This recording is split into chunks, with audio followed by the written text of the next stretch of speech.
Hello Tamil traders, good morning. Gift Nifty வந்து பார்த்தீங்கன்னா இன்றைக்கி காலையில் 200 பாயிண்ட் அளவுக்கு பாசிட்டிவாக காமிச்சது. அண்ட் இப்போ நம்ம 8:30 மணிக்கு பேசிகிட்டு இருக்கும்போது பார்த்தீங்கன்னா 100 பாயிண்ட் அளவுக்கு பாசிட்டிவாக காமிக்குது. இந்த அளவுக்கு வந்து பாசிட்டிவிட்டி வரதுக்கு காரணம் வந்து பார்த்தீங்கன்னா நேற்று அமெரிக்க செய்தி ஊடகங்களில் சில நியூஸில் வருது. அதில் என்ன சொல்கிறாங்கன்னா, ஈரானோட உளவுத்துறையும் அமெரிக்கனோட உளவுத்துறையும் வந்து பேசிகிட்டு இருக்காங்க. கூடிய சீக்கிரம் வந்து யுத்தம் முடியறதுக்கு வாய்ப்பு இருக்குன்ற மாதிரி செய்திகள் வெளியிடுறாங்க. ஸோ இது ஒரு வேலை இன்ஃபர்மேஷனல் வார்ஃபேராக இருக்கலாம், இல்லைனா இது உண்மையாகவே இருக்கலாம். இது உண்மையாக இருக்கிற பட்சத்தில் அது ஷேர் மார்க்கெட்ஸ்க்கு வந்து பார்த்தீங்கன்னா பாசிட்டிவான விஷயம். அண்ட் அந்த காரணத்தால் ஓவராலாக மார்க்கெட்ஸ் வந்து ரெக்கவர் ஆக ஆரம்பிச்சிருக்கு. அண்ட் இன்றைக்கி காலையில் வந்து பார்த்தீங்கன்னா சவுத் கொரியன் இண்டெக்ஸான காஸ்பி வந்து பார்த்தீங்கன்னா 12% அளவுக்கு வந்து இன்க்ரீஸ் ஆயிருக்கு. அண்ட் இது வந்து பார்த்தீங்கன்னா பாசிட்டிவான விஷயம். அண்ட் அது மட்டும் இல்லாமல் நம்ம மார்க்கெட்டில் எஃப்ஐஎஸ் வந்து நேற்று கேஷ் மார்க்கெட்டில் பயங்கரமாக செல் பண்ணியிருந்தாங்க.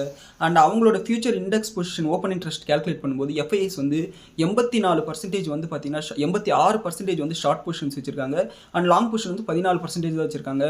ஒருவேளை ஏதாவது ஒரு ரிகவரி வந்துச்சுன்னா இது ஷார்ட் கவரிங் ஆகிறதுக்கு வாய்ப்பு இருக்குது. ஸோ பொறுத்திருந்து பார்ப்போம். கோல்டு ப்ரைஸஸ் வந்து பார்த்தீங்கன்னா ஆஸ் ஆஃப் நோ ஸ்டேபிளாக இருக்குது.